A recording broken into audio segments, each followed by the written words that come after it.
A love letter to the golden age of musicals, Schmigadoon. Schmigadoon is the inescapable new comedy that is coming to Broadway this spring in April. Don't miss this hilarious new musical starring Broadway favorites Alex Brightman and Sarah Chase. Tickets are on sale now, so go get them at schmigadoonbroadway.com.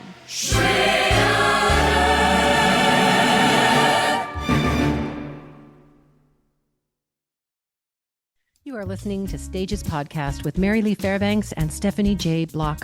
Welcome to Season 6. Here on Stages Podcast, we go behind the scenes and beyond the resume to explore the crossroads of creativity, spirituality, motherhood, and so much more. Please like and subscribe on YouTube, Instagram, TikTok, all the places. Give us 5 stars and a great review. It really helps us grow. Thanks for joining Stages Podcast, Season 6.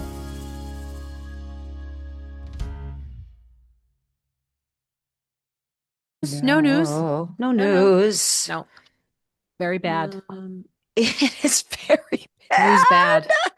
And then we go to, Vivi's school and we watch the chapel and the third graders are singing, when I grow up, when I grow up. And then they're giving like this full slideshow presentation in their little third grade voices about what they want to be when they grow up. And you're just torn between the hope and the lightness of who they are and the safety of the world we've created for them. And then you come back to reality and you're like, No, that is the reality. God. No. All right. So this is what's really important. Okay, talk to me. Talk to me. Listen to the latest Mayim Bialik's breakdown. This guy's on. He's a channeler. His name's Lee Harris. Whether or not you believe in channeling, it doesn't matter. What he's saying is super important. And what he's basically saying is, hello, James. We're talking about Mayim Bialik and channeling. Just, do you believe in channeling? Yes. Okay. Have you ever listened to Mayim Bialik's breakdown? A little bit. I don't think I've watched it obsessively, but I have seen handfuls of episodes. Usually if it's like a fun guest. Oh, She's obsessed. like a brain scientist. She's like one of the episode. smartest voices I've ever heard. So cool. I've seen every episode that they have done. I have listened to because Amazing. I just think what she does is so important. She's building this bridge between science and spirituality, which I'm a little obsessed with anyway. Yeah. But anyway, she had this channeler, Lee Harris, on, and I was just saying to Steph, whether or not you believe in channeling, you need to believe in what he said. And what he was saying was, what you're buying into now is super important because there are light workers out there that are casting light on these very dark times. And whatever you choose to believe in is what's going to grow. So you have to believe in that third grade thing that you were watching. So third graders singing, when I grow up. That's where the light has to go. You have to just focus because the bad can't hide in the shadows anymore. Too much truth is coming to light. So you have to choose, turn the news off, focus on the good. Okay, basically that's, but you should listen to what he channeled. I mean, channeling. Just listen to the wisdom of what he's saying and go with that. Correct. If you don't want to believe in the channeling, that's correct. fine. Yeah. Anyway. And I think that's the basis of a lot of things. You can listen to a prayer and then change the word Christ to your God of understanding or energy or universe or which is very appropriate actually for Project Hail Mary, scientific and spiritual. No way. Right. That bridge is so exactly right. Well, I was also on set with Andy Weir, who wrote the book, who is maybe one of our, it's like him and Neil deGrasse Tyson that hang out all the time. So I love He came to the opening in New York. He came to the premiere in New York. And Why do I have a secret crush on Neil? He's like our dream guest. You don't understand. He's like our dream guest. That's really? what we want. Yes, and I want also, him on the show so I'm wearing bad. a star onesie for today. This is I purposeful. noticed. Look This how is cute. purposeful. Okay, keep going. Anyway, keep going. So, No, Neil deGrasse Tyson came to the premiere. I didn't have the gumption at that moment because, by the way, guess how much science brain I have? You're artsy fartsy through and through. I have no capacity for it. I was in a chemistry class in high school, and I was like, I don't know, until it's brown. I don't know. I had no aptitude for it. I cheated through physics. Precise. I can't do baking, but I can do cooking. I like improvisational cooking. Oh, interesting. Oh, that is really interesting. I need it to be a little loosey goosey. Freedom. You need freedom of the spices. Yep. But then do you end up in the And that'd be the bathroom title of shortly this after? episode. Because I make many sauces and my whole family's like, oh no, what was in that? And they're like, wow, what is that I'm tasting? All those spices. Cut to 4 hours later, they're like, I what can't was leave that this in back. there? Yeah. Oh my God. Nice That's work, Mom. so spectacular. I have a shellfish allergy. All of my brothers have Oh, shellfish allergy, but my father loves cooking shrimp. oh, He Oh. has never fully clocked that we can't do it. And no, it's hysterical because we're like, Dad, we're not going to participate today. And he's like, well, you no. don't like shrimp? I'm like, You're like, well, well, remember the last time you're all yeah, swollen like this with a lip? Your offspring cannot do it. Yeah. we can't, we won't. But it's so funny. This is so Ah, fun, guys. I'm so glad. First of all, thanks for bearing with my foolishness. 'Cause Oh, that's we had to okay. reschedule, and I fully like it's been things that you can imagine, and I maybe things you can. cannot imagine, and I'm so like in awe of watching you be everywhere. We're very lucky on that is that we catch people in the middle of it all, and it's really a beautiful place to experience their Yeah. walk in life. But that means, flexibility because you're everywhere. Yeah. Well, I'm in a few places, and there are a lot of the same few places, and all of Okay. that's really lovely. Okay, Um, good. but it's definitely a new thing. I mean, I'm definitely kind of trying to be as much of a student inside of this because, you know, I we'll definitely get into this, but this wasn't on my bingo card. It I thought never I is, was, isn't it? That you knew of. That you you You knew know, just of. didn't know it that's was right. on your bingo card. Well, that's Oh. what's funny because I was always this like sci-fi dork and I loved Mm. alien movies and I loved all of that. And I think actually when I was about to graduate from acting school, I went to SUNY Purchase, not too far from I think where you live, Stephanie, in Connecticut. Oh, I am now in Northern California, my friend. Look at you. You're enjoying sunshine for the first Yeah, time. yeah, yeah, How's yeah. that? She's pretty. She's quiet. She's Yes. slow. Yeah. We talk a lot about landscaping. I mean, ad nauseum, let me tell you. But you have Ah. space for But landscape. we have space and the weather's delightful and the kid is flourishing. And sometimes Seb and I go, we flatline a little bit Yeah. artistically, but then we Yeah. find our way through conversations like this or concerts or Cool. this lifestyle also affords us to say yes to certain things that perhaps we wouldn't have been able to say yes to, or we Yeah. would have had to say yes to everything to keep up the Yeah. lifestyle that was happening in New York. It's so funny you're saying this because I have been gently nudged by members of team to kind of go, you don't have to say yes to everything, James. Yeah. Mm. Out of that, I mean, I definitely started working in the theater as a little bit of everything. And Mhm. I was, I mean, not to do the whole thing, but like there was a couple seasons where I was a special effects makeup artist for plays, and there was a couple seasons where I was just the prop guy and the set guy and the actor and the designer and the And this and the this, director and all of it. Yeah. wearing a lot of different hats. And, I you just sort of you just got used to just saying yes. Like, yep, Hmm. I am available and I will show up to the thing and I'm thrilled to be there. And all of those things are true. But the thing that this process and this project kind of kept reminding me is that this idea that, many times we'll have a different job. And it can be a real life job or not even an artistic job, but maybe only 30% of you is invited to work. Maybe Hmm. only 40% of you is encouraged to show up. Not that you shouldn't bring all of yourself, but that's more than that might be intrusive, or Hmm. more than that might not be necessary, Needed. Yeah. needed. And when I fell into puppetry and also when I fell on this project, it was like, oh, 100% of me is here. Like 100% of me is Mm. allowed to show up, which is a, a really, like, I'm so grateful. It Yeah. doesn't, Yeah. it doesn't go that way. Well, and Also, I also love you those go ahead. moments in life. I love those moments in life when you're doing something, you feel the urge to do something. You don't know why you're doing Yeah. it. You're learning something. You don't understand where this is going to fit into your life. And then all of a sudden this window opens and you're like, oh, that's why I learned that. And it Hmm. all makes Yes. sense. And it all just Hmm. kind of starts gelling together. And that's when it feels like there's just like some kind of energy that's just Yes. weaving us through. And if you're adventurous and Yeah. curious, you pull Yeah. down these things and then all of a sudden it weaves together this tapestry that you didn't even know you were making, and I Well, love there's an that. authenticity to that, right? Seb's always Yeah. like, there's a reason why he had guest starred in a lot of series, but Mm. his regular series were House of Cards Yeah. and Madam Secretary.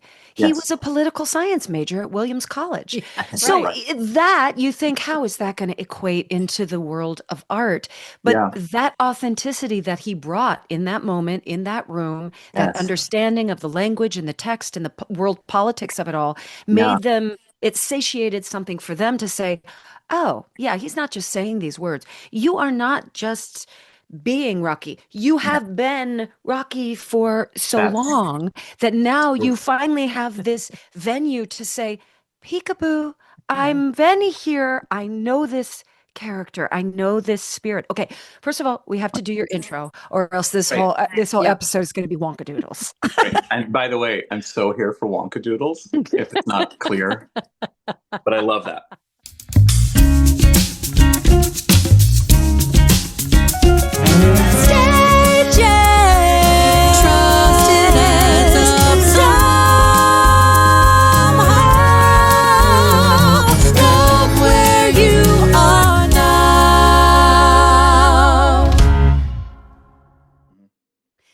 Perhaps you've heard these well-known and often recited quotes. The eyes are the window to the soul, and art is the deepest form of creative expression that resides within the soul. Today, we speak with an artist who must have, even for an iota, experienced what it feels like to be, dare I say, ooh, and this is blasphemous, and we're in the week of the news where blasphemies everywhere, but dare I say it, maybe he felt a smidge like God, as he is able to gift life to the inanimate, and not just life, but a witnessed and felt soul.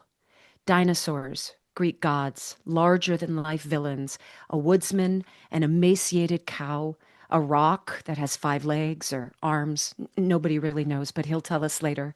And whether made with wooden levers or cardboard and string or paper mache or a Right. skeletal wire frame. Whether manipulated by a puppeteer the audience can fully see or a team of artists and engineers you can't see, his characters become real with a capital REAL. The magic of James and his puppets exist in their deep, felt, emotive, and sometimes inexplicable soul. James has been sought after and acclaimed for his craftsmanship here in New York for years and years. He has quite literally changed the perception of puppetry, and now his artistry is changing the assumed perception of what it means to be a blockbuster movie star. Well, movie rock. Please welcome Ryan Gosling's co-star in the smash hit #1 movie, Project Hail Mary, the amaze, James Ortiz. James Ortiz, to stage, please. James, to stage, to stage, to stage. My God, Stephanie. If I was more hydrated, I'd be crying. You're Also, empty on and my website, drained. I will now say Stephanie J. Block said I'm like God. A little bit. Well, yeah. And then like asterisk with, please look at the entire quote in Here's context. the link to the episode. Yeah. And to be Hi, clear, pal. not a That's very- doctor, but God. Correct. Yeah. Not Yeah, oh, an yeah. American That's- cross doctor. Mhm. Mhm. Yeah. That's different. So here is my pal. First, let's go back because this is really our connection. Is this little guy? Yeah. I'm so glad you got one of those, Stephanie. Milky. Okay, so I have a question. Did you get Please. that as a closing gift or did you get it Yes. as a Tony voter? Nope. I got it as a closing gift. Great. And, we cherish her. My daughter at the time, who I think was just 8, wanted to play with it, with all of the Legos and the LOL Yeah. dolls. It wanted to be a Yeah. reindeer for a Christmas at one point. And I was like, girl, no. That's not it. We don't play with that this Well, one. her neck That is more fragile than I would have liked. Ugh. It was a thing where Jordan Roth, who we all know, Yeah. basically called me and said, "Hey, we need to figure out something to give the Tony voters to remind them that Into the Woods should be nominated." Yeah. And they were like, can you make them a puppet?" And I went, "What?" And we talked very quickly, and I can't remember where I was. I think I was doing a show maybe in DC, and in my hotel room, I sculpted all of those pieces and sent them to a fabricator to mold them and replicate them a million times. Wow. And it was all remote, and it was so like out of my hands. And then they were like, well, we actually need like 3,000. I went, okay. So it was amazing because I was getting all of these photos from fabrication houses that I normally reach out to help with the other side of this job. Mm-hmm. And they would send me photos of full tables of all of these little Of cows, just Milky White. Milky White everywhere as far as the eye can see. That's Oh my so gosh. cool. So And sweet. now Rocky is everywhere as far as the eye can Hmm. see. Is that weird for you? It's weird only because shooting the movie felt like we were actually shooting. Well, yes, I was aware it was a massive budget process, but it felt like we were doing a three-person indie drama. Or in fact, Mm. most of it, because I mean, we shot for 6 months about 2 years ago, and for about five of them, it was only Ryan and me on a spaceship. Mm-hmm. So it felt like, and the other collaborators and the other actors in those scenes were Phil and Chris, the directors, who had earpieces in our ears and were going, say this, try this, say this. Mm. So, and sometimes we would be sealed into different things and we couldn't see anybody, but the only thing we had was hearing each other and playing. So, what's crazy is I think, because of the nature of how we shot that thing, and because of the nature of the amount of improv that I've talked about in certain avenues, Phil and Chris love improv, Ryan loves improv, and this is gonna. I don't mean this in an intense way, but if you ever want to have a panic attack on camera, operate a five-legged faceless alien puppet that has to not move like a spider but be lovable, and also let's throw out the script. Yeah. So Yeah. Let's just play. let's just. But truly, I mean, it would be, and I'm saying that very glibly. I had an excellent time, but it would be like this is a three-page scene, and we're shooting for like 45 minutes just to find other things inside Yeah. it. So I would leave a take and go, I have no idea what we just did. I Yeah. have no idea what just happened. Did any of it work? And I would run over to Video Village and bother the directors that they had to like literally move planets and going like, did you like it? Like, I had no idea. How was my So that's hair? How why did it I feels look? Double crazy. chin? Was there a But double did chin? that happen? Yes. Like, did you really suffer from a lot of imposter syndrome, or was there something in you that was like, no, this can work. I just need to I've worked stay my whole in it, life. Yeah. It's so funny. The imposter syndrome conversation has come up a few times, and I don't think, if I can be really pedantic for a second, Yes. Yeah. I don't think I have struggled with imposter syndrome as I understand it, in the sense of I do feel like I belong in the rooms that I have been invited and paid to be in. I do. It doesn't mean that I don't beat myself up for not learning things quicker. Mm-hmm. Okay. You know what I mean? Like, again, this was my first film. And there were so many things. I mean, I had done little things like little acting things here and there over the years for TV, but this was such a different beast, and the way everybody liked to work was a different beast. So, I think the thing that I was struggling with was that, to try to keep it together, keep that part together. But I always had confidence that we could do the thing.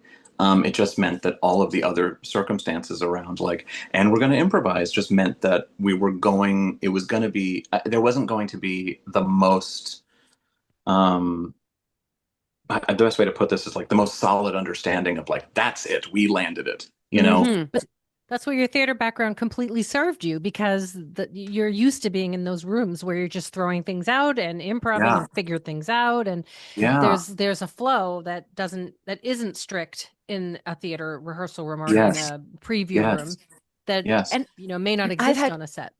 I've yeah, had some great conversations in regards to confidence, imposter syndrome, humility, and mm, somewhere in those conversations landed on you can still be humble, knowing that you are capable and deserve to be there, but yes. also recognizing that there's always going to be someone better than you. Do you Mm-hmm. know Oh, what I'm saying? 100%. It's that 100%. beautiful balance of being like, in this moment, I don't know if there's anybody better to tell this story now, but do I Yeah, understand that, of course, there are greater talents than me, totally. more creative beings than me that are Totally. out there? Do you know what I mean? But you have Yes. to embrace that moment as your own, or else you're losing the moment. Well, You've Right. then you're lost it. exactly right, because then you're not doing anybody a service. No, You're not no. helping the thing. You're not telling the story. And there was so much in the book of Rocky. There was so much in the script that I wanted to honor, but a thing that I've been not really talking about a lot is the fact that even in the book and even in the script, Rocky didn't necessarily have a complete arc. Mm-hmm. He sort of, and my concern was that he would sort of settle into sidekick territory, and I really wanted to give him his moment. I'm going to tell a quick anecdote. Always. Um, basically, I'm gonna just give spoilers away at this point. I mean, people Oh have seen. my gosh, if you everybody's haven't seen seen it. it, you snooze, you lose. Like, We've read the I'm book. just, Our family's seen it twice. Get on the oh, bus, people. good. Oh, I love that. There's a moment sort of deep in the middle when Ryan confesses to Rocky that he's going to die. And we have this sort of poignant moment where I save his life. And we shot that a bunch of different ways, but we shot the scene where I say, "How much do you need? I'll give it to you." He says, "That's too much." He's at the end of the hallway. Yeah. And then we said a bunch of things that wasn't what you saw in the final film. It was like, "But let me help you. I had to convince him. I had to convince him to walk back in the room and let me help him." And it was like, "But we are friends," and there was all these different things that we were trying there, and nothing was sticking. And we had two ADR sessions where I went in and cleaned up audio, and we finished our second one. And I went home, and we still hadn't fixed that scene. And I was just racking my brains about it because I couldn't. I needed to give Ryan enough juice to turn back, walk down, sit down, and give that emotional performance. It needed to make sense, like what Rocky was giving him then. And I basically woke up at 3 in the morning one night and I texted the directors and I said, "I think this is it. Is this it?" And they said, "Record it quickly, put it on your phone and send it to me." And it was this idea that Rocky is coming from a traumatic experience at the top of the story. Yeah. And there was never a resolution to that. We never turned that into anything. It just was the pre-beat. And in a story about two people that need each other and that grow together and that work through their own horrors in order to become the people they need to be, where was Rocky in that? So I said early in the movie, he says, Rocky could not fix when he's talking about his crew members. His friends. Yeah. And I went, what if we hinge the idea on that? So I basically recorded what it is in the film, which is Rocky watch crew die, could not fix. Grace say Grace will die, can fix. And it's a small gesture, but it takes his trauma and turns it into something productive. Yeah, which an then arc allows of life. Yeah. Yeah. Because again, it's that funny thing, and you guys have already touched on this, but puppetry for me, the least interesting part about it is the technical achievement of it all. The thing that matters is where's the heart and where's the soul, and does it grab us and does it create a moment that we care about? Does it create a character we give a shiza about? Right. Well, and what was interesting was that even though Rocky didn't show big emotions, and big human emotions were kind of almost confusing to him, right? He was trying to process them and understand them. He still evoked great emotion in us. Like we fell in love with him. And he made us laugh. And he, like, even when he's like, "Is the hug over now?" You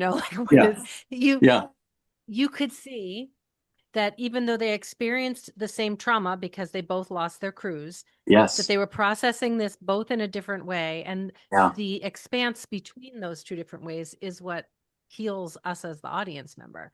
I think that's right. Yeah. And I think what was so beautifully revealing is you look at this, you refer to it as people. You have called Rocky that a couple times already in the interview. And I love that, as opposed to being or creation or, existence. But this creation, like you said, has no face. Has no mouth. How are we hearing it speak? And yet we kind of float above that. We suspend belief, double down on it, and then transfer all of our emotions on this gorgeous, not blank slate, but this gorgeous rock of a movie screen where we can put our face, our child's face, our pet's face. And I think that's what made it so lovable, is that there were no features to speak of. Therefore, any feature is going to work for our absorption of the storytelling. And it was remarkably emotional. But how does one go about as the designer to take almost this soft triangle. Like, what did I write down? I wrote pig deer rock spider. There was something like Yep, there was that's going on the something website about too. Thanks, Stephanie. there was something about his little ending of the soft triangle, the bottom Yeah, of it, that Yeah. seemed snout-like, and hmm yet the top was regal, almost like it was the head of Mm. a deer. I And just move. thought, The little top would move, like you could Yep. see him thinking, yes, Yeah, yeah. hmm yes. hmm So you have the text. Andy has this beautiful text. You Yeah. start to design. Then I don't know if you knew from the beginning when you were designing that you were also going to bring it to life vocally. Did you know that at the Well, beginning of the process? I'll make some adjustments here because I didn't Oh, forgive design me. how no, but I didn't design how Rocky ever looked. So in Okay. Oh, other okay. words, I basically by the time I showed up, they had about a year and a half of design work done. Okay. So Neil Scanlon is an award-winning creature effects designer who won for the Babe films and worked on the original Star Warses. And you just go, oh, there's literally R2D2s in his studio, and you just go, Oh, hi. Hi, Neil. Hi. yeah, Sorry, nice to Neil. meet you. That's Didn't not mean at to all discredit you intimidating. in this. Yeah, it's completely crazy. And Phil and Chris, the directors, have a long history of animation, so they're really intelligent designers. So they were already designing that whole thing. But it's worth saying that I did an audition, I was flown out, and it was flown out months before we were going to shoot, and I was going like, what are we like? What's my contribution? Like, how do I help? Because you do want to not step on toes, and I pulled Neil aside, the creature shop designer, and said, how do we want to play? How do we want to work? And he said, think of it this way. I'm going to treat you like you're Frank Oz, and my job is to build Yoda specifically for you.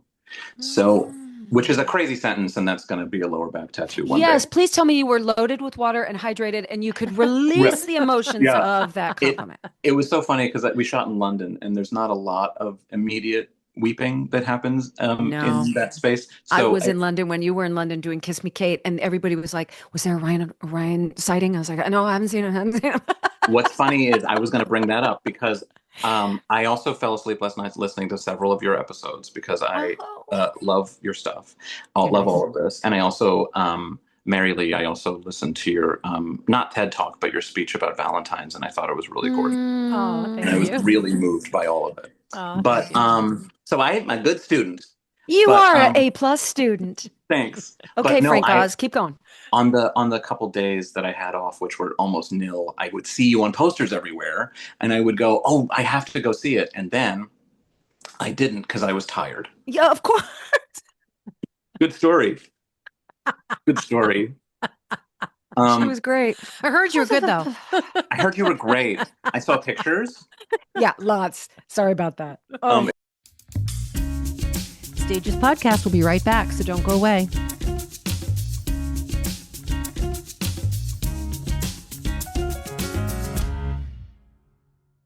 Okay, so you didn't design I didn't- technically, but no, I you didn't. started to embody. Yeah. So basically, I was brought out, and there was an 8-week rehearsal period where I cast local puppeteers that I nicknamed the Rocketeers. I'm very proud of that title. Very fun. Thank you so much. And then I was there through like 12 different prototypes of Rocky. And I had so much input. I mean, I was basically going, I wanted to be a theatrical puppet as much as possible. Let's avoid as much animatronics as possible because it wasn't my skill set.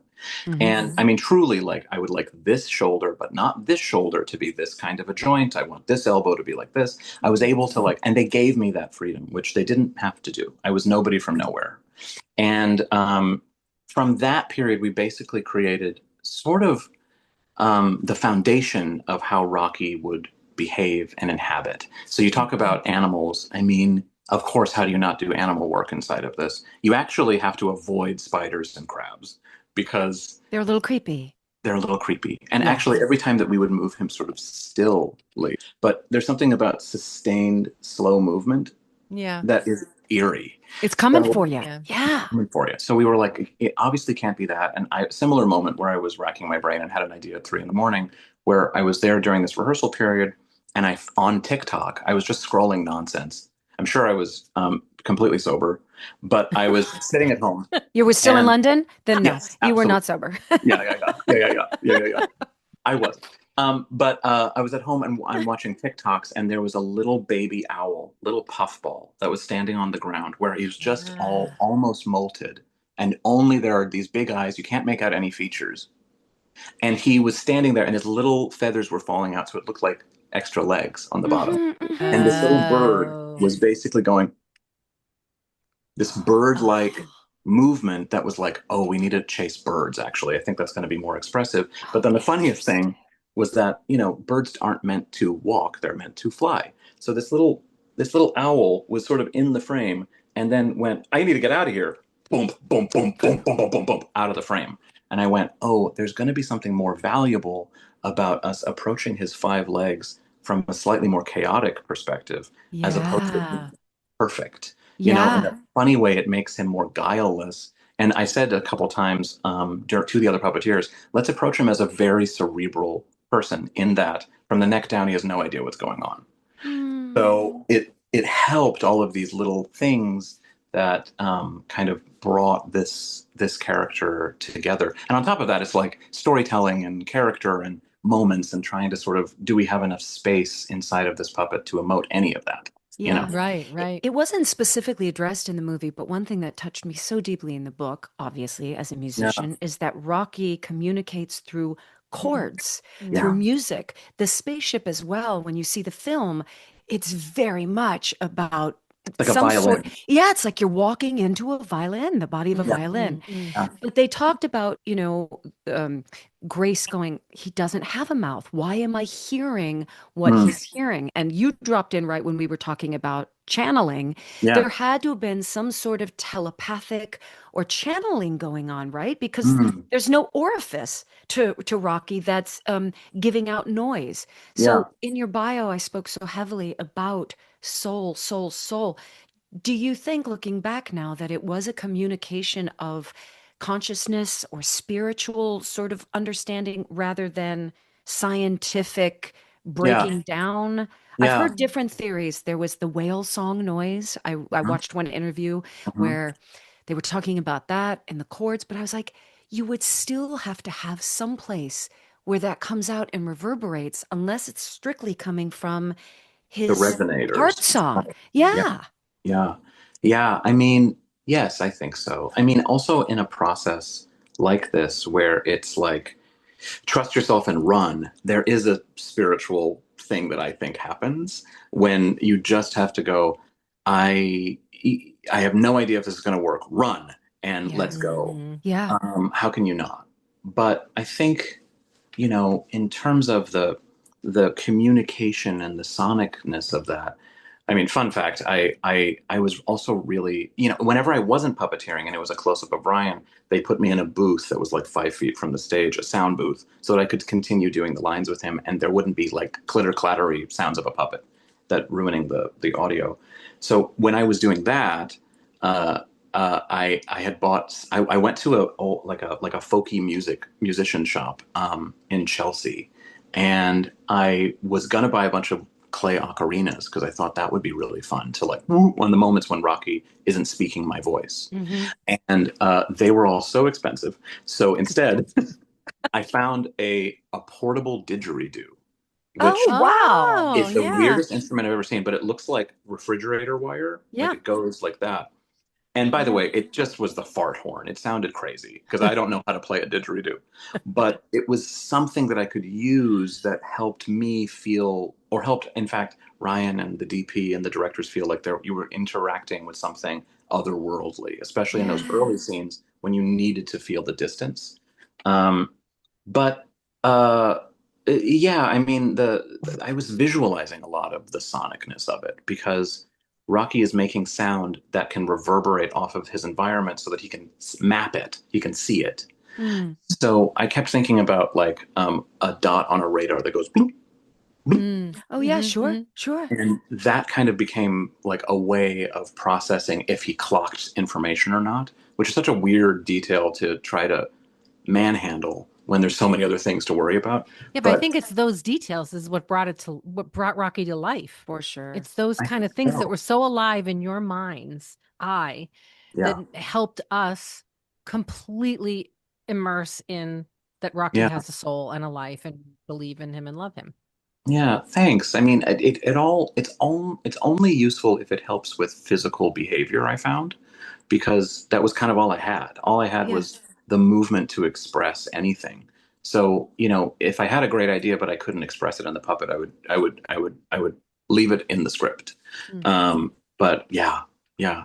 We also had an amazing person that came to set, and I don't remember his name, David something or other, and he had created the language of Dothraki on Game of Thrones. So Oh, wow. Oh, he was wow. hired to like maybe start sculpting a first draft of this. And he came in with a little keyboard and he went, "This is hello. This is," and he was just like creating a A language language. that was really interesting. I have to check with Phil and Chris how much of that was still borrowed into the final thing. But he was in the ground floor and we were just being inspired by, when you have a project like this that has the resources, that means that you can be inspired by everything. Oh, yeah. The collaboration is great. So, Huge. regardless if they use that language that he created or not, the ghosts of it are Mhm. Yeah. are still there. It Yeah. informed something that That's ended right. up in the final take. You know what I mean? That's Stages Podcast will be right back, so don't go away.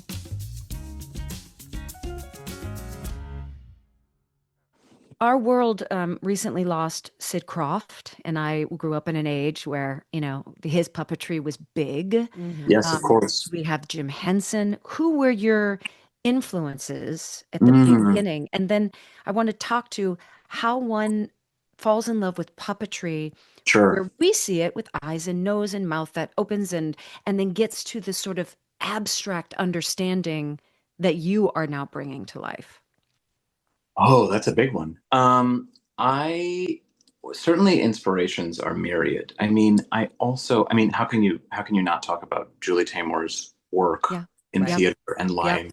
And I was just at the right age where that hit me, and I went, "But what do you mean? I can see the person, but I can also see it's both." Yeah. Wait, like the fact that I didn't have to choose was really special. For me, it was Warhorse. Did you see Of Warhorse? course I did. Oh, Several of my golly. friends were in that. And what Ay. was interesting is that my career in the theater kind of really picked up after Warhorse because there was this movement of we want it to be grounded and real and earthen, and we didn't want the thing that I have found to be true is that every time that there is a recession or some great moment in our country, usually puppetry finds its way back on the stage. Oh, that's interesting.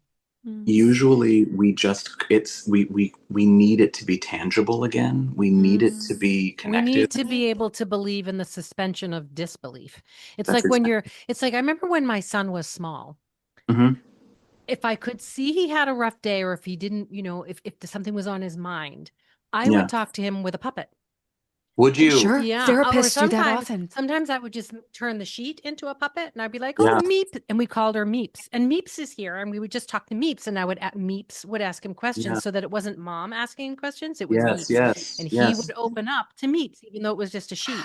Wow. And I remember thinking like how powerful that is with children. Yeah. There's some part of us, and it's not just children, it's adults too. There's some part of us that lets down some guard when it's a puppet. I don't understand what it is. Probably you can speak to it better than I can. But I have but so much even to in say. the movie when Rocky, spoiler alert, almost died, I turned to my husband and I said, "If he dies, I'm leaving the movie. I can't take it." My husband's like, "All right." Because when the No. people die, I don't care. But if the animal or if the puppet dies, Of I'm out. course. So, Of course. Correct. I can't take Because it. there's a different level of investment. You're completely right. I mean, Yeah.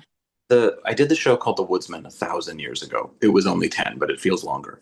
And there was a character in it that was a Boonraku sort of withered old crone, this sort of Scrooge sort of person, operated by two different people. She never had a line, but you could always hear her breathing, and she felt very alive. And oddly enough, I was in that show also. And oddly enough, my track was such where I got to sit on stage and watch the audience watch scenes with her. And the thing that I kept clocking more and more times was that as she would just like walk across the stage or do anything, the audience was slowly turning into her. Like their faces were hardening because there was some sort of empathetic thread that comes in a character that doesn't have moving features, doesn't have all of the things that make it easy for us because we, as an animal species, we are pattern recognizers and we need to create, we sort of, to our, as much as we wouldn't like for this to be the case, we do need ambiguity to kind of be contained. And if this thing is moving that is not real, in a weird way, by us sort of imbuing it with more feeling than maybe even the performers are putting into it, in a weird way, we've made it a friend. And when That's did one you reason. learn that? When did you learn that? Yeah, When was did that you... innate? That, well, I think I found it that on that instance, I found it with the Woodsman because I knew that audiences are smart. I knew that audiences don't need, I mean, that was a show that had almost no dialogue in it. And I knew that they would be with us. But I think what made me feel confident was, it's that funny thing of like, you don't know what you know until you prove it, until it's been proven. If I can go way back for a second, I mean, the way that I found myself into puppetry was totally accidental, and I actually avoided it for a very long time. I think I was judging it in a funny way. So very, very, very young me, preschool, kindergarten, first grade, I was the painting, drawing, sculpting introvert. I was painfully shy. My safety was art. And then my father was always in the garage tinkering, building, engineering. I mean, he was building stuff for the house or for himself, small projects, whatever, woodworking, all of it. And then around middle school, I found myself in a theater class. And by playing a character, I was fully seen for the first time. And, we can all relate to that. We know what that is. Yeah. But around the same time, puppetry just been a thread through all of it. I mean, I mentioned those three things because at the center of those three, the center of the Venn diagram is puppetry, engineering, design, and performance. And I loved all of those things, but I didn't like, what do you do with that? What are you gonna do with that? If puppetry is the thing, what do you do? And I didn't know. So You make the Hail Mary movie. Well, it took 20 years, but that's right. That's right. And I think it's that funny, like Joseph Campbell, like not to make myself into a hero of my own narrative, but to say like the refusal of the call to action, because, I didn't know what to do. And I left it as a special skills at the bottom of my resume and puppetry. And I went to an acting school. I graduated. I moved to New York. I was doing the thing. I had, a lot of Chekhovian trauma in me. And I, as many do, and I got an agent, and while the ink was still wet on the contract, he said, "Listen, you're not going to work until you're 40." So I went, "Oh, Great. now?" And you're 22 or 23 at this time? Oh, I had to have been. I think I was like 24 or 25. Okay. And he kind of, but he's one of the grown-ups, so you listen to him. And I started just going, let me pivot, let me do everything that I think. I mentioned this earlier. Like I just started wearing a bunch of different hats and seeing what stuck, and puppetry kept coming back. And again, I think I kept avoiding it, maybe because it might have felt too comfortable and I wanted to be challenged, or that like, do I really want to be like, hello, these are my best friends? Like, did I Fred Rogers? Yeah. Did I need that? Did I need that? I'm already a pretty eccentric character. Did I need something else? And what I kept finding is everything just sort of fell into place whenever I would approach that kind of work. And I was able to offer a different perspective inside of it because I wasn't, like I said earlier, I wasn't really focusing on how cool it is. I didn't care about how cool it was. I just wanted to make sure that we had characters that we cared about and that we were using the medium to act with, as opposed to, I mean, one of the greatest, it's so funny that I went to an acting school and then did this kind of puppetry because I'm doing acting school exercises inside of this work all the time. Of course you are. When I get hired, when I was teaching Kennedy, it was, 20 minutes on where the triggers are and how that all goes, because you want to get through that. And then immediately go, but this is your character. So what does Milky White need? What does Milky White want? Let's put some verbs on it. Yeah. Yeah, just so the audience understands, when he says I was teaching Kennedy, he's talking about when he Yes. developed the puppet of Milky White the cow in Into the Woods. I just want the audience to No, that's understand good that. because I'm horrible at the parentheticals like that. But we really started from a place of like, but who is the character for you? And I'm here. I sort of end up sort of calling myself like the puppeteer's acting coach. I'm sort of taking their inspiration and making them funnel it through this external. It's the most outside in version of acting that there ever can possibly be. So yeah, that's sort of that, and how I got there. I couldn't begin to tell you. And the abstract, you're not sure. Like for me, I immediately, again, because of my personal relationship with Into the Woods, but Hmm. the boots of the giant. Like Yeah, that's all we needed Mm-hmm. was this wire frame of this yeah, period type boot and the Yep. yeah, sizing. So now yeah, we know the proportion of the woman yeah, and it informs everything we Yeah. need to know. Like, how do you discern yeah, this is what needs to be shown? This is yeah. the crumb that we need Mm. to give to the audience, and they will make the cake on their own. Well, there's so much more freedom in this kind of work when you allow stylization to take place. And When, producers allowed you to do it right off the bat. They didn't feel like they needed the whole brick and mortar, show me the exact. no, and I think that helped because Lear DeBesnay, the director of Into the Woods, had such a desire for it to be as lean as possible, the Yeah. whole show to be really, really spare. But in a funny way, yes, I've been on those projects where they're like, but I can see the puppeteer. And you're like, right, that's the point. The point is making space for your imagination to fill in the gaps. And, I think sometimes, frankly, a lot of producers will see that and go, great, it's going to be cheaper. Yeah, you might be right. So there's a little bit more of that focus. Yeah. No But costume changes for this, inanimate thing? no, Perfect. sounds Yeah. easy. Uh-huh. But it's funny you say that because, we all have very specific memories of Gavin Creel, and Gavin was so, so, so kind to me. We had no interaction on that show. I mean, I think we said hi like 17 times and would lightly chat, but we had our first, I think, invited dress at City Center. And I was in the sort of tailwind that I think we all are at that moment when you're sort of going, did anything work? How do I know? Right. And there was such a vocal response to the cow and all the puppets the night before. And we were basically in the house about to get notes from Lear. And Gavin came bounding up to me and was just like, I knew those shoes were going to work. I knew they were going to work. And, he didn't need to do that. He was really, he's one of the most special people. Yeah. It's his Yeah. 50th birthday this weekend, actually. Is that right? He would have been 50 this weekend. Yeah. Okay. Yeah, I'll yeah, write it. I yeah. really will.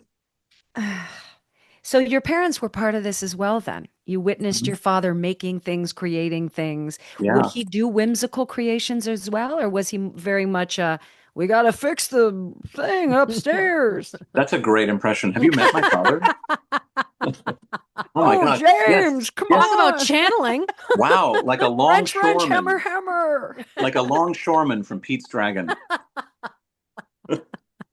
Which is highest praise. Which has a puppet. Yeah. Next time. But no, I think that's amazing.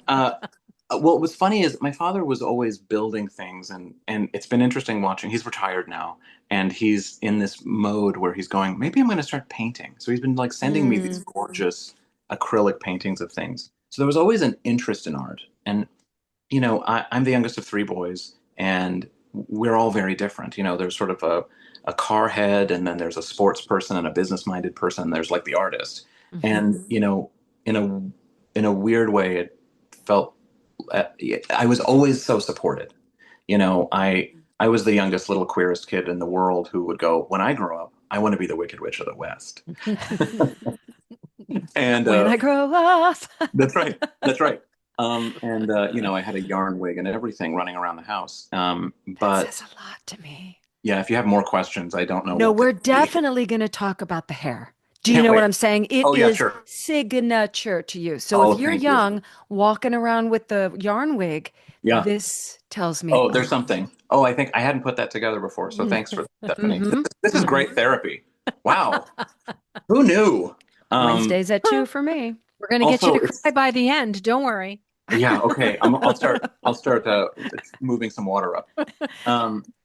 But no, my mother is retired also, and was a English and a history teacher, and dramaturgy was always in the house, and there was always storytelling and character analysis that was just present. We would watch a movie and we dissect it for the next 3 hours, and same thing with books. And my father always made room for the fact that I kind of wanted to explore spooky, witchy, strange things. I would be drawing witches all the time, and he would go, La Bruja, he's Puerto Rican, and he would have he would just engage with it all. At no point was I ever made to feel like that's not good enough, and there's a great Tina Fey quote that I love. She was winning some award one year, and she said, "Hi, I'd like to thank my parents for giving me confidence unequal to my skills and abilities." And I went, yeah, I mean, that's kind of the whole thing, the fact that they said, no, do it, go do it. Any other parent in their right mind would go, puppets. But they saw that it was an avenue for me. And I keep saying revealing myself. That sounds kind of salacious, but all of me was coming out, and that made it worth it, I think.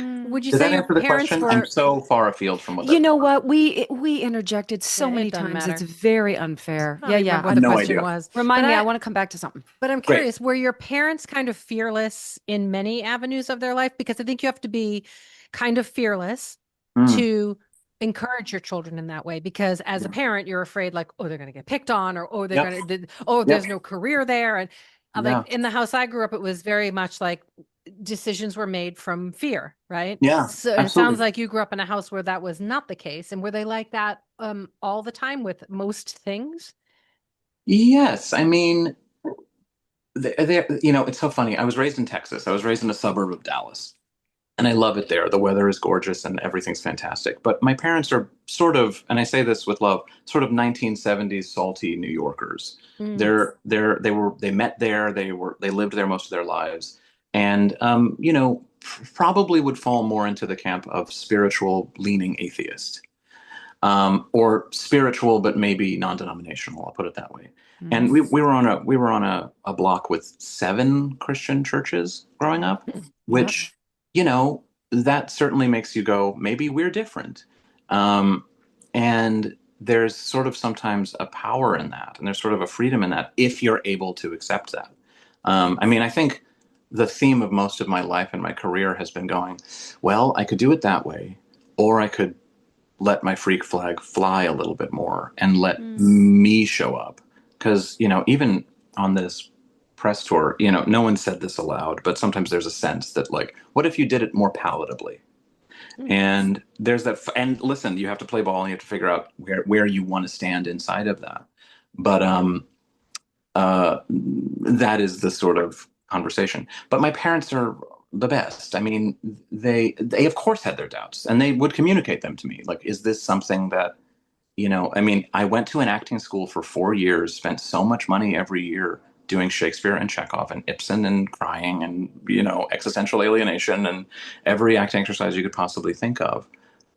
And then I started doing puppets, and they went, where's the, but the thing is, I have never not used all of my education every day. It just, I funneled it into a way that may not be immediately apparent to other people, Which is what makes it brilliant. You're very nice. No, it's when you take different things from different domains and you bring them together that you create uniqueness and you create brilliance. Well, that's also this, of course, we're all keenly aware of this ever pervasive, is it capitalist, sense that it's fine to have a lot of interests when you're a kid, but pick one that makes money. And I feel like I gamed the system by picking something that I'm able to dance around into so many different universes, and I'm able to sort of break off and just do one thing of that. So wherever I was going with that also escapes me. So far, so good. Does James need a coffee? Rocky, need coffee? Great. Rocky, need coffee? Question. Question. Stages Podcast will be right back after a word from our sponsor.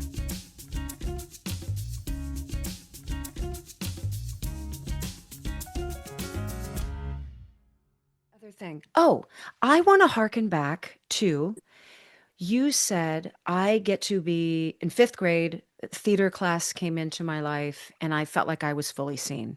Yeah. I'm always jealous of those that say that because I think it's assumed that those of us that were on the periphery and then finally found our voice within this community or space of Yeah. acting.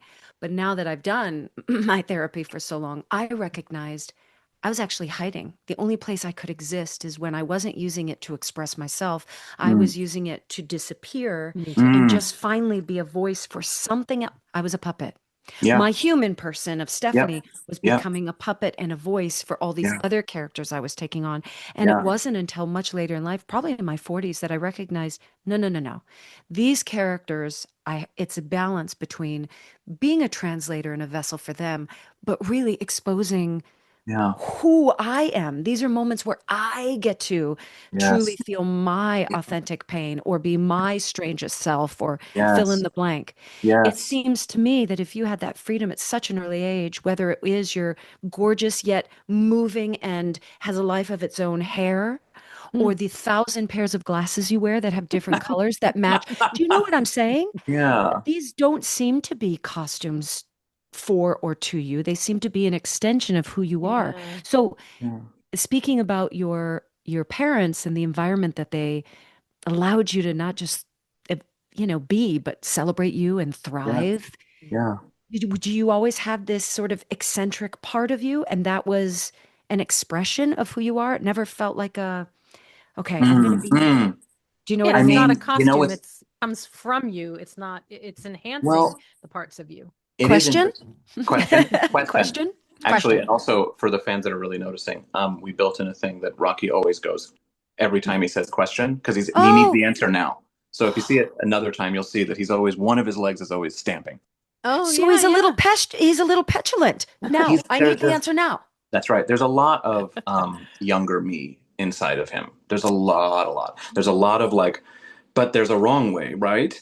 And a lot of persnicketyness and a lot of impatience and a lot of like, but why aren't we there now? And also a lot of sort of a Labrador too. But Mm. I, it's funny. I'm really conjured back to an acting teacher I had years ago, who, I always had sort of long hair, and I think it probably was a way to hide originally. I was like, I don't know. It's like that. Oh God, am I going to quote Chekhov at you people? Um, Yes. but Yes. like that thing about Sonia and Uncle Vanya, where she's like, "But you have such lovely hair." I mean, at an early age, I don't know if I felt necessarily like yeah, but I definitely was like, but I can do this. And it Right. Yeah. felt Less like, of the fawns and more like, wee. yeah, just lean in. And I think as I've gotten Yeah. older, I've been going, whenever it's time to dress up for an event or something, the thing I keep saying is like chic, mad professor, Yeah. Oh, Yeah. you're chic, nailing mad it. scientist. James, you're nailing it. Oh, yeah. Thank you. That's very nice. You also talked about, the sort of hiding inside of a character and things, and I hear that completely. I mean, I also find that the more you do this thing, whatever it is, the more themes start coming back of the way that you've chosen to interpret this character. Messages Mm. from your deep self are coming Mhm. up to you. I'm not a tremendously huggy person. My friends would be the first ones to point that out. But I've been perpetually playing a lot of characters or directing other people to become these puppet characters that sort of prioritize closeness, connection, and warmth in a way that may not be my natural inclination, but it must come from somewhere. Um, and I think there's always I find that my it's crazy to say this, but my first spiritual practice was acting class. Mhm. Yeah. I I can mean, relate to that. my first spiritual practice was going, it doesn't matter who you are, but it does matter what you want. Mm. Oh, like that still rolls through my system all the time. And what you Mhm. But bring and how it affects your fellow human actor, yeah, whatever, on either yeah, side of you, right? that's Yeah. right. And That's I right. do think some of this is the more you try to explain these things, the more elusive they become. So, Yeah. like, even like when you're doing like healing work as a yogi and stuff, Yes. the more you try to explain, like, I remember when I used to teach class sometimes in the dimness of the thing, I could start to see like an aura around a student. And then the minute I focused on that, it disappeared.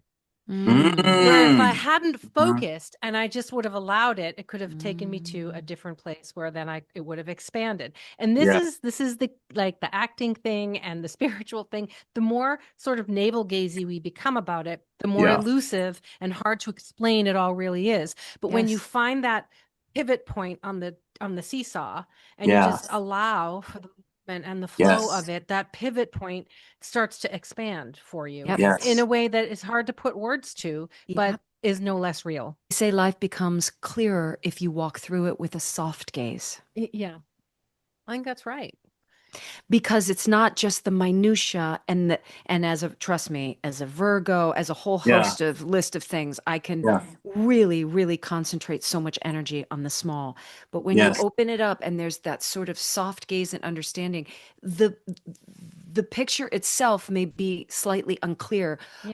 but the whole picture Yes. starts to show itself, I right? mean, Yeah. Well, I, it comes back to the quote that Gavin used on the show with everything Both. is both. Yep. Everything is both. yeah. It's about the balance between the Yeah. effort and the ease and the work and the play and it Yeah. and you have to approach every job, every puppet, every moment, Yes. every song with that Yeah. both the balance of the thing and to allow for the undefinable to Yes. enter. Yeah. I mean, I think I'm I mentioned my sort of childhood self that was maybe a little more precise and a little more, there's a wrong way, and it's Yes. bad if it's wrong. And I think as I've softened into adulthood, whatever the hell that is, Well, nobody knows. We're all yeah, faking good it out luck. here. We're all Yeah, faking it. yeah, yeah. If you could see the number of like Batman toys all over this room, you would see that I'm super grown up. But I think I've made really good friends with letting the mystery remain. Yeah. You know, letting the ambiguity be a friend. I'm and I think the soft gaze is interesting because I'm also remembering as we're talking about this for the first time in a long time that even part of drawing I found, which was my first sort of way into art, was sometimes you want to see the whole thing. You've been focusing on a hyper detail and you Yeah. need to pull back and you do soften your gaze just to clock everything. What's the Mhm. composition? It has to kind of remove. And also, the soft gaze becomes a really important thing when you're doing group puppetry because I would always be, usually I'm on the head of the puppet, sort of leading the thoughts. And especially for this, I was on the head of Rocky. But in order to kind of clock everything that's going on around you and even them things that might be happening behind you, you do need to sort of soften so that you can just absorb as opposed to control. It's Right. this really fascinating thing. It's funny. Another puppeteer the other day was talking to me and said, James, for a puppet person, you're actually pretty laid back. And I was like, oh, that's a great point. And I took that as a deep compliment. But it's funny that the idea of it is about, the sort of metaphor of puppetry is about manipulation and control. And indeed, Oh, Interesting. Yeah, yeah. and of indeed, course. right? But indeed, even I'll be working on a project and I'll go, maybe there shouldn't be a puppet in this show because thematically, this conversation of who's controlling who isn't present in this. Hmm. Or why is that person operating this character when they're their mother in the second act? And that feels like in opposition. I'm usually the one kind of going, excuse me, but the job is actually much more about surrender than it Yeah. is about manhandling. Wow.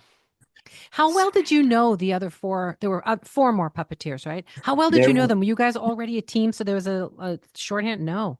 Truly, because I was going, Hmm. oh, can I fly out people that I've worked with in New York, and they went, nope. Oh, from wow. from a money perspective, it was just going to be too cost prohibitive, which is a funny thing to say, but that it was. So what was interesting, as I mentioned, Neil Scanlon and his shop. Normally, the normal way of doing this is that he will select someone from his ranks to puppeteer the character on set when it's like a Star Wars alien or whatever. And I have to shout this person out. Jeannie McCarthy is an amazing casting director in LA. And she cast me in a pilot 1,000 years ago. It also was 10, but it feels longer. And and basically, my puppetry career kind of picked up after I did that pilot that went nowhere. It was never seen. And she would bring me in for stuff, and I would go, I can't because I'm doing this puppet thing. And she would go, puppets? and and I would sort of explain this to her, and over time she just got used to me as being this person who would kind of say no to her out of hopefully a lot of with a fair amount of understanding. And she basically reached out the day after strike ended, so that would have been 2023 maybe, Oh, wow. something like that. And she said, "Here, I want you to have a meeting with these people. I really am rooting for you to be this, do this part," which Oh, doesn't wow. happen. Which doesn't happen. But normally, I say all this to say I was sort of the odd man out. This was a well-working machine, and I didn't need to be there. But Phil and Chris felt like that I was enough of the character. So we had auditions based on a lot of recommendations. I'm huge fans of a lot of these people, and I've been aware of them from social media. And we had mutual friends, so I would be able to go, "Did you work on that show? What was that like?" And we basically did auditions. And the criteria was obviously they're all great performers, and some of them worked in film, and some of them worked in theater. And I was glad to have a blend because I needed that. I needed the person I could go like, "What the hell's happening right now?" And they're like, "They're moving like great." And I also needed the other people that spoke theater. And but the criteria was also like, are they funny? Because we're going to be in a pit a lot Yeah, of the who do you time. want to spend time with for the next 6 months It's to a year of your life? Yeah. And you can imagine the WhatsApp thread is still going strong and really, really silly. But it's also an interesting thing. I haven't talked about this too much, but it's really interesting because we did a bunch of auditions and everybody was excellent, excellent. But it was interesting to watch that primarily the male identifying puppeteers would touch Rocky for the first time and they would go, Uh-huh. and then the femme presenting puppeteers would pick it up and it would have a delicacy and a softness. And that was something that I was chasing from the beginning because why play the, You're putting a hat on a hat. He is why Rocky. He's made out of rock. We don't need we conk, don't need to do that, conk. right? Yeah. Yeah. So it was always like sometimes even in between takes, I would say, let's try this one again. Because sometimes we had like seconds between takes. I'd have to give a quick note to go like, let's try that again a different way. And I would go like, let's try it again like you're tiptoeing down the stairs on Christmas morning and you might get caught. Like just delicate. And things like that would just be a way to gather us together for whatever would happen in this next take. Oh, extraordinary. But So that's the amazing. true definition of collaboration. Mhm. Tell me what a puppeteer audition, what does that look like? I mean, what Well, does that look like? well, Stephanie, we got to bring you in next time. Did you see what I was doing there? You were I mean, my fantastic. frozen shoulder from my midlife situation Yes. is a different story. So I can only Yes. imagine what physical therapy is after the end of And you better that. believe I am in every general manager's office like the first week going. So how much PT do we have a budget Yes, for? exactly. Yeah. Yes. You better believe. But no, the audition process is always very bespoke and very unique. Sometimes we might have the puppets in the room, but sometimes they haven't been built yet. So sometimes I kind of take it to the sort of ballet bar version of this, like take it to the Interesting. basic core. There's Yes. two versions. One is you wad up a bunch of butcher paper and it's just sort of a crumpled lump and you leave it on the floor and you go in your own time, go to the lump and make it breathe. And you just go, and it's about taking the time for everything to just slow down. And there's also another version where you basically take a crumpled wad of paper and make it into basically like a duct taped stick figure. And you kind of give everybody roles like, I want you to be on the head and this arm. I want you to be on the feet. I want you. And then we'll just sort of play improvisations about sometimes to see like, can they play together? But also sometimes to just sort of go, let's have fun together. And I'll say one more because it's also fun. There's a game that I love to play. And I try to force everybody to do it on every audition that I hold. And it's called School of Fish. And School of basically, Fish. your hand is a fish, and you're doing that, and you're in a tight group of people, and whoever's in the front is the leader. But if I turn this way, that person is now the leader, and it's about Oh, very deftly moving from leading and following and leading, which is what also a great exercise. Did you Isn't that guys, fun? did you do a lot of like Alexander body work as well? I purchase. Yeah, there was a lot of Alexander, but there was also, we had a Lecoq Uh, professor. I don't know Lecoq. What's that? Oh, Lecoq's amazing. Lecoq, French mime. Oh, okay. He's written so many different, he's no longer with us, but he's written all these extraordinary Mm. pieces of writing, basically about, I mean, we're talking like, okay, you're the color red. Let me see that. Like, Oh, truly like crazy.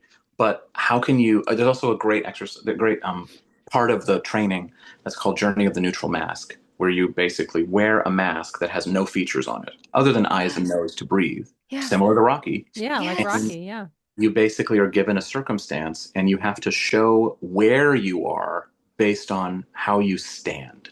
So Mm. not even like climbing. Yeah, sure, there's mime of like climbing, but like, no, you're on a hill looking at a mountain. Yep. I need Yep. to believe that you're Yep. looking at a mountain based on physical awareness and Yep. presence. There is an exercise in improv. I'm sure you did this at school too. Just we now call it backting, but you have to do an entire scene with your back to the audience, and Wow. they And have to convey. understand, are you gardening? Are you, I mean, Yes. I chose something very easy. I was conducting. They're like, cheater, cheater. That's so funny. But it has to be so clear in what your body's doing, how you're breathing. Are you an Yes. older person by a bad back? But just the physicality, no emotion, no face, and backting. Yeah, It's the best way Mhm. to get out of your the head. best way. It's the best Best way. way. You You just can't can't. feel silly. You just have to dive in and create life from that. Yeah. That's right. That's what I find to be true. Okay, listen, it's time Damn go it. because I No. don't want Okay. to make Damn you it. stay Damn here. it. Damn it. Damn it. It's been an hour. I don't want Not to. a maze. That's Not a maze. crazy. Not a maze. Not a Not a maze. maze. That's right. That's right. That's right. It's time go. Um, This Okay. is so special, guys. I really appreciate this. You we're I'm such so are. happy to fans. have you. I'm such fans. We'll be right back with the 5 questions, but first a word from our sponsor.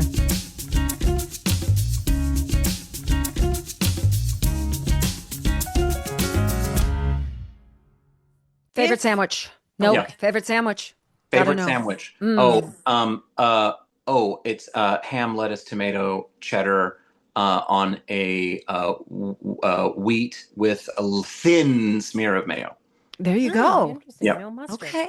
Okay, if you were an animal, what kind of animal would you want to wake up and be? Oh, I know that I want to be like a heron or a crane. I Ooh. want a big That's a good one. wingspan. I think I like being near the water. I gotta be a crane or a heron. Yeah, that's much more Odd romantic than like creatures. a seagull just Well, gnawing on a pizza. You No, don't want that. In I'm No. Rwanda, they have cranes with these gorgeous heads of like feathers on their Oh, hair, that's just like you? your hair. That's you. You're a Oh, that's Rwandan Oh, crane. oh, somebody told me this the other day. A friend of mine who's a animal nut. He was like, "No, you're a secretary bird." And I was like, "What's that?" I gotta And look that up. they are these like, "What do you mean?" And they have a thing that pops up. I mean, I'm kind of a tall, gangly thing, so for years I would say giraffe, and now it's like, no, I would like to fly, please. Oh, a secretary bird. Okay. Tell me 3 micro joys you've experienced today. Today, Yes. okay. Wait, describe the thing or just put an adjective on it? No, No, describe the yeah, thing. give us the 3 things. And I mean tiny, tiny micro joys. Um, uh, Truly Mm. realizing that this matched my glasses. Perfect. There's I one. went, hell yeah. Delightful. Delightful. Uh, Going on to this morning, I went onto Instagram and I saw Marylee. I want to say Marylee, and I'm doing my best. Marylee had posted video of Ryan Gosling being cute, and I went, "Oh, ditto. Yeah, I get it." And I think the third one is the amount of joy I feel being able to talk about my parents on like what is for the most part like kind of a press pluggy kind of could easily be a soulless thing. And it's really nice to celebrate the folks that gave me the space to allow myself to be a freaky weirdo that The makes me very happy confidence. to be What so. was Tina Fey's line? The confidence that outweighed That is the disproportionate to my skills and abilities. Disproportionate. Yeah, I think that's really Okay. special. So you've been arrested and thrown in jail, and you call your parents to come bail you out. What do they assume that you have done to land yourself in jail? Oh, they will assume that it was a speeding ticket.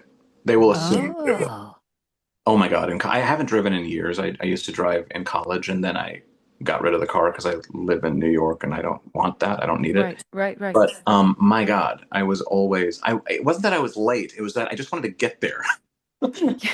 Yeah. Back to So this. Ga, I ga, know. ga. Ga, ga, ga. Going like, but then when I get there, it's going to be fun. This part's awful.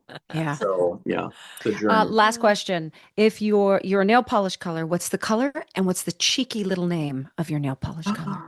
Okay. When I was listening to the podcast the other night, I was thinking about this because my soul wants to say jungle red from the women, but I know it probably would be like a really rich blue teal. Oh, lovely. I love a rich thing like that, and I think I would probably call it the teal deal.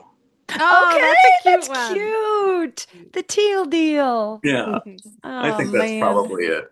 I want to tell you a love it. quick secret before you go. We keep mentioning birds, and I feel like Carol Shelley's voice is coming through. When Love. she was developing Madame Morrible, her Yes. secret that she kept to herself was that Madame Morrible used to be a bird. She used to be in the world of the animals, and she had to become the opposite of kill them, stop them, silence them to hide that she herself had bird in her. So the kabuki makeup, the feathers on Yes. all of her costumes was that of she came from the animal world. And that to me, that secret behind her eyes that nobody else really knew, it was never vocalized or Yes.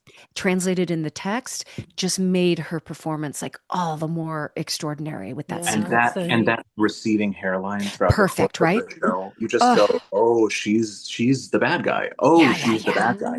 perfect, I right? I know we're done, but have either of you done animal work to chase a part, to play a part? No, Have I've never had to do it. No.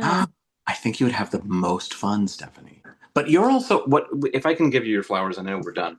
You have this really uncanny ability to make what could be a really, human, mundane person into something kind of super heroic. You have this really special power because, of course, superheroes are perfect, and that's not what I'm saying. But you have this really extraordinary ability to empathize and advocate for them in such a way that everybody leaves that theater going, I want to be the baker's wife. I want to be Trina. And relate. even if they are exploding and having a train wreck of an experience, you do go, yeah, I get her. Man, Oh, wow. and Thank you. I advocate for her. So Thank Totally. you. I completely agree with that. Stephanie That's really brings, special. Thank she you. brings a strength to the brokenness in a character, which is yes. not easy to do. And Thank you.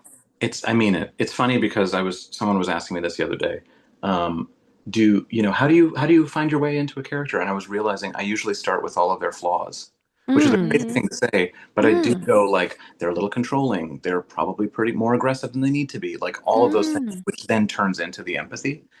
And then I can and then also makes them different. It makes them something unique. I'm always in awe of somebody who will sort of choose joy first and pick the things that make the character admirable. I think that's really special. Oh, thanks. All right, we're Well, going to end with this though too. You know how we were talking about birds? Yes. So the thing Caw-caw! about birds for me are like my guides. So whenever I'm confused or lost, I go and I ask for a sign, and then I always end up with a feather on my Oh dress. my Oh, God. that's Wait, this really is this is beautiful. the It's collection. grown. Yeah, This these is just you pulling from whenever life. whenever they're on the ground in my path, I grab them. See, and up there too, there's an entire bird thing up there. I love that. Isn't that I do awesome? too. Yeah. Yeah, that collection has grown. It's Oh, beautiful. yeah. That bouquet, I should say. Yeah, Mhm. that's my sign that I'm on the right path. The birds leave me feathers in my path. I think that's important. I think that's really cool. All Guys, right. I'm so obsessed with you both. This is so You special. too. And Oh, it means the world. congratulations on all the goodness. Just Thank step you. out there as the gorgeous theater puppeteer I know, I kid love that it. you are. I love it. Hollywood is, too. I'm going to say, they're too pulled, and you are bringing like just energy and ripples of color and life, and it is beautifully refreshing. Thank you. Oh my I love gosh. it. Well, that's the nicest thing ever. Okay. And I say goodbye like Rocky. Oh, Bye. yeah. Goodbye. Oh, I need to lotion. Goodbye. I need so much.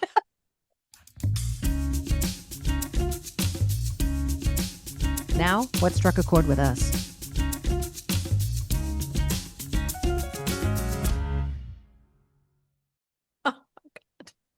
I could have talked to him forever. I mean, that Me just went on for too. an hour My and 15 eyes minutes. did not even look at the I know. clock, and it was 9:54, and I was I like, know. no, no, no, no, no, no, no, no, I this can't be know. right. I know.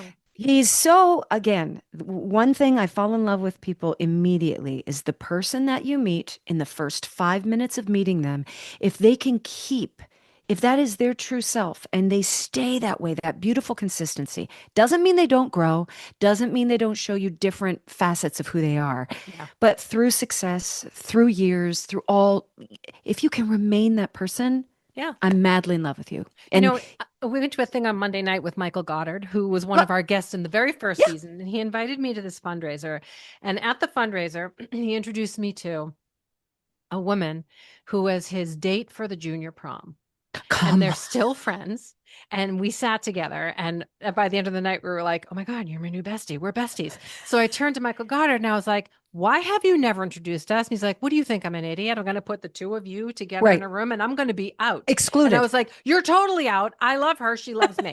So, but she said he is exactly who he was in junior high at the prom, except more mature and Of more course, evolved, and but success and all the the goodness. same dude. And Yeah, I just love that. I love I when do you meet too. people like that. If the core of you is the same, it's just a beautiful, comfortable place to be. And But if you then can some be of us comfortable go with who you really are, far away from our core and then find our way back. And you're right.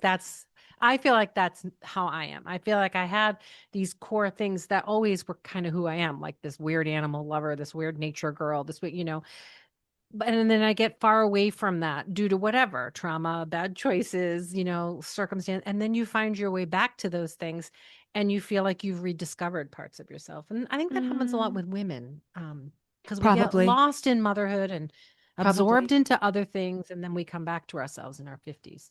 Even V, she'll say, "Oh, mom," because we're in the tween years, right? So Mhm. you're not an adolescent, you're not a teenager, it's this middle. She calls Mhm. herself middle guy. I feel like a middle guy. And she'll come home from school and say, I just don't feel like I was myself. And I said, well, let's reframe it. I think you were probably yourself, but there are different variations that will come up depending on what friend group you're in or where your headspace is at. And that's okay. Like Yeah, that's a good thing to be able to you're navigate. not being someone different. You're just that person, that bit of you is rising up and making their selves known. So I love that you're staying in tune and that felt a little maybe uncomfortable or different, but maybe that side of yourself just doesn't show herself very often, you know? It's Mhm. interesting to see a young girl start to find her place and how she shows up. Yeah. Yeah. Yeah, and they have to explore those spaces, especially as they get into the later teens and the early 20s. They Mm. purposefully choose differently than you to feel Hmm. what that feels like, Right. you know? But that's their job. You got to Yeah, push a that's what little they're, bit. You got to move and as away a from. parent, you got to just go, okay, like go explore that. That's fine. Hopefully Yep. you'll come back around the sun, I and know. see it in a new way. It's very interesting. Anyway, that was really, really fun. And I just loved him. And he really is the Loved him. bridge between the spiritual and the artistic, the spiritual, the science, the artistic, because that engineering part can't just be done with dreams and wishing and prayers. Like you have to have all of the Yeah. mechanical knowledge and scientific knowledge and mathematical knowledge. And he's got that. But I also just love it when the theater weirdos, I mean, for lack of a I better, know. the It's theater true. weirdos, when the theater weirdos like get their due in sort of that mainstream world, and make it better and elevate it, it Yep. just makes me so happy, Yep. you know, And he's because bringing the goods. yeah, He's like, yeah, I've done this, the I've movie's done better this, I've because of done him. this. Yeah, that's very true. Really true. Anyway, all right. All right.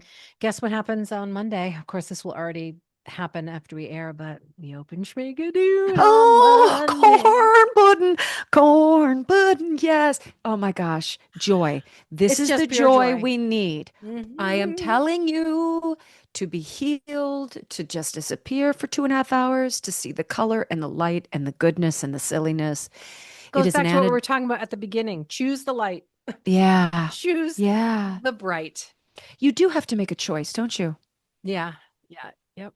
Yeah, I'm going to choose more light. That seems And you know, very usually important. the you know, the manipulative people or the not so kind people are hiding in the shadows. And the more light you shine, the less space they have to hide. That's how I'm thinking of it lately as I look at what's happening in our world and like the Yep. light, the bright. And it's, remember, like we talked about doing that prayer where millions of people get together and then chant the same words and stuff. Yes, yes, We need yes, to find yes. that link and link it here so people can find out when the next one is and do it. But that's the kind of thing, like choose the light, like join Yep. on that. Don't listen to the news. Choose to chant the mantra and, you know, choose the light. Choose the light. That's what I'm saying every day now. So, All right. Thank right. you. I love you. Until next time. love you. Bye.